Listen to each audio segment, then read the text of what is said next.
What? A cursory change in one's appearance and you barely recognize me? Then let one dispel any doubt. One is in all things unconstrained and unabashed, free to live as one pleases, go where one desires, and journey with whomsoever one wishes. Nevertheless, in light of one's considerable renown, please call me Xianyun in public. The secrets of the mechanical arts are too profound to convey in a few simple words. Oh, but why must the listener grow weary whenever I begin to divulge them? Peace prevails throughout the land, and all things are made new, as buds in the spring. This is an auspicious era for humanity. If you are presently unoccupied, perhaps we could stop a while at one's abode for some repose and conversation. In this era of fair winds and gentle rains, one needs not marshal the winds to deliver the rain clouds. Ugh, what a dreadful racket! On this fine day, the view from the heavens must be magnificent. Oh, don't fret. One has no intent to fly off and leave you on your own. Oh, what a soothing wind. Shall one attach some adepti sigils to your person, so that you may join me for a flight in the firmament? In fact, one awoke quite some time ago, and simply had one's eyes closed in meditation. Oh, a most beneficial practice for spiritual cultivation. You might try it for yourself sometime. Spare me that look. Is it not your turn to prepare luncheon today? You wish to attend the night market together? One shall engage in no such fool's errand. Whatever novelty or knick-knack you desire, one can simply make for you. One is still wide awake. But you look dead on your feet. Go on, off to bed with you. One has always been a staunch defier of convention and expectation, preferring instead the freedom to live life precisely how one pleases. It is only natural for disciples to follow in their master's footsteps. So focused are they on their individual endeavors that they are quite content to go weeks without writing. Lonely? One is most certainly not. Still, were one to find time to pay them a visit, you don't suppose they would be unduly inconvenienced by one's presence, do you? To be sure, a supreme cuisine machine is no substitute for a human touch, if one wishes to prepare a truly magnificent meal. Nevertheless, using it frees up one's time to work on a new, improved model, which in turn saves more time, and so on and so forth. There will come a day, once this machine has been iterated to impeccability, that the power to cook all the delicacies known to humankind shall be within one's grasp. One took the liberty of surveying the land from the skies above, so as to fashion this route-finding compass for your future traveling convenience. When have you ever met such a considerate companion as oneself, Already intimately acquainted with said terrain, you say? Well, be that as it may. Human memory is notoriously error-prone. One of these days, you'll get yourself hopelessly lost, and then you shall be thanking one profusely for one's foresight. Despite one's lack of interest and worldly attachments, one is quite conscious indeed of the importance of bonds. Such a simple word for a thing so profound that it all but defies articulation. Take oneself and those old fossils, for example. Sometimes we go years without meeting, and even then we find no shortage of things to quarrel about at our next reunion. Yet, so deep runs our bond that no matter the physical distance between us, one will never feel alone and adrift in this world. One holds you in high esteem, child, and is pleased to count you as a friend. Do you also treasure the bond we share? Rex Lapis once said that a vision is a call to duty, to act as a guardian watching over humankind, and that whether we choose to withdraw into the mountains or embrace the clamor of the city, we must never shirk that duty. Now the age of humankind is upon us, but one will continue to cherish this duty long into the future. That mechanical bird of mine is only a prototype. One had aspirations for a much larger model, hollow inside so that it could unfurl into a vehicle with which to embark on sightseeing journeys with one's old friends. The challenges of powering and operating such a device, however, proved somewhat insurmountable. After all, it required pitch control, the ability to change form, not to mention the safety features. If only Guizhong were still here. She, no doubt, would offer many baffling but ingenious solutions to this conundrum. Mount Aocang is an ideal place for spiritual cultivation. It possesses natural beauty beyond compare, and the pure, unalloyed essence of nature flows strong all around. Once upon a time, many curious birds and beasts would gather and watch as one meditated.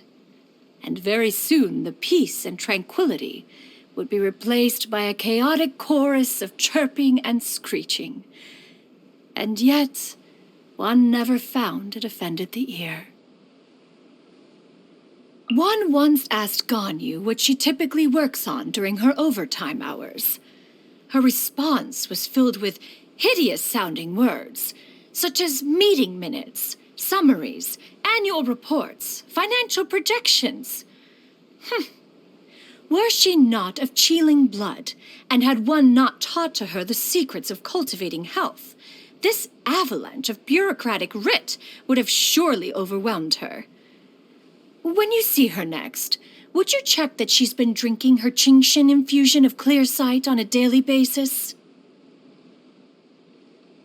Shanhe told me that once, when she was delivering an order for Wanmin restaurant, she ran across the rooftops to save time. Her customer was terrified when she jumped down onto their doorstep and was about to call for the millilith. Fortunately, Shanhe disappeared as quickly as she arrived, leaving the food delivery behind and making haste before the customer had time to react. It seems she is growing more proficient at handling crises all the time. One could not be more pleased. When Rex Lapis first heard of one's plan to take up residence in Liyue Harbor, he recited a long and detailed list of considerations for the furnishing and adornment of a home. Natural lighting, ventilation, bespoke woodwork, procuring porcelain, placement of plants and flowers. Oh, one's mind felt ready to explode from the deluge of information. Do all facets of life in the human world take so much effort? The conqueror of demons is even more withdrawn than oneself. He has been cited a mere handful of times at social gatherings over the centuries. One was interested to learn that you are on rather good terms with him. What sort of conversations do the two of you tend to have? Oh, and do let me know when you next plan to see him. Perhaps one could make some tofu pudding for you to pass on to him. That young lady says the most bizarre-sounding things, yet she appears to be rather highly regarded by the staff of the Wangsheng funeral parlor. Even Rex Lapis himself saw fit to serve under her in some sort of consultancy capacity. Allegedly, she is similarly peculiar when it comes to her taste in food.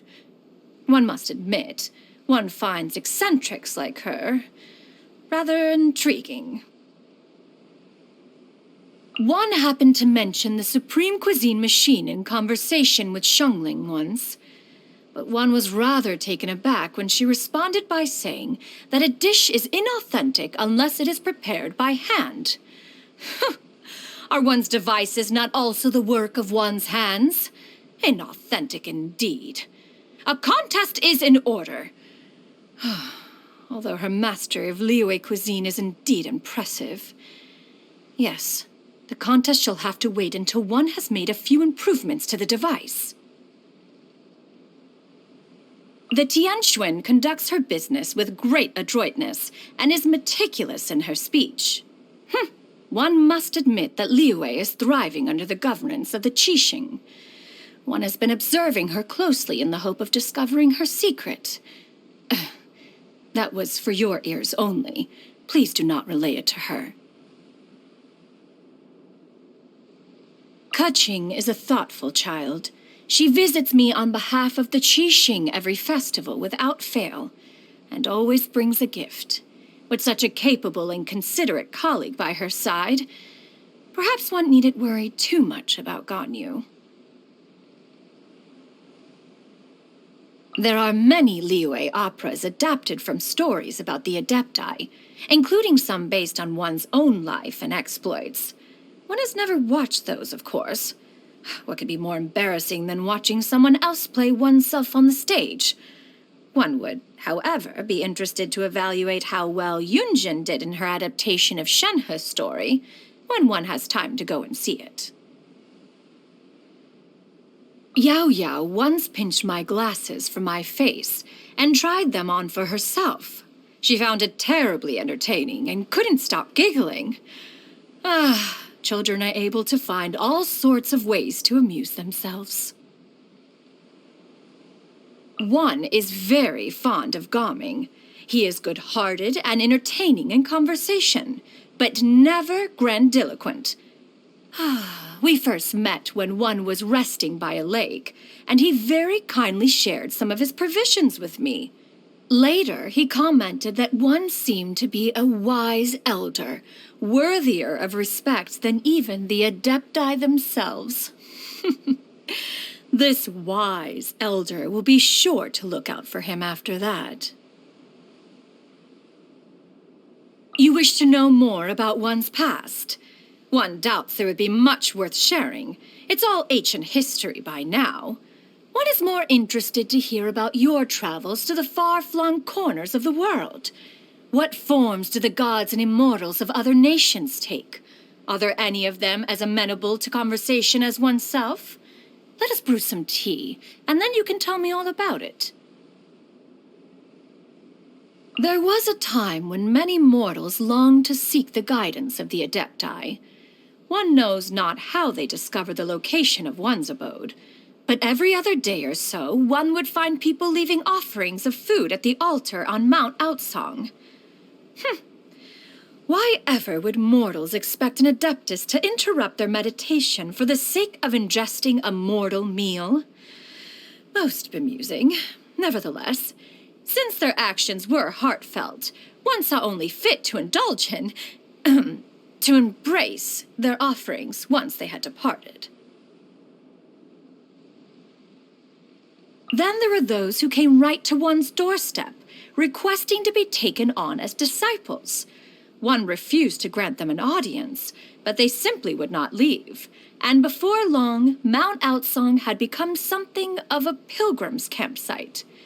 One promptly posted a sign outside the abode, decreeing that all would-be disciples must first present 99 dishes over a period of as many days, each dish unique in its recipe and featuring the GENSHIN as the main ingredient. Naturally, the crowd soon dispersed. To master the adepti arts and the mechanical arts requires supreme talent and the utmost stillness of mind. Training would be a futile endeavor for those who cannot even persevere for a mere 3 months. For all the wondrous feats that can be accomplished by one who has mastered the mechanical arts, one often uses it for purely recreational purposes. There was one year when it snowed heavily in Liyue, and Mount Outsong was covered in several feet of snow. Seeing everyone cooped up in their abodes with nothing to do, one created a snowdrift mechanism for skiing on the mountains. One was having a tremendous time of it along with Guizhong and Streetward Rambler. Until, of course, Moon Carver noticed as much and decided to join in. Moments later, he had managed to send the mechanism flying off the rails and plummeted deep into a snowbank. It took us hours to dig him out. Later, one introduced a great many safety features to the mechanism, to the point where it could be safely piloted by even a 3-year-old child. Although this did entail a compromise on the top speed of the vehicle. One has read a great many works of popular literature since moving to Liyue Harbor. Those of the chivalric martial arts genre have proven the most entertaining, although the heroes within their pages are all works of the imagination. Would it not be even more compelling to tell the stories of the many such real-life figures with whom one is acquainted? Oh, it is a pity that one's disciples are so averse to one sharing the tales of their lives with other people. Perhaps you could relay more of the tales from your travels. One could adapt those into a novel instead.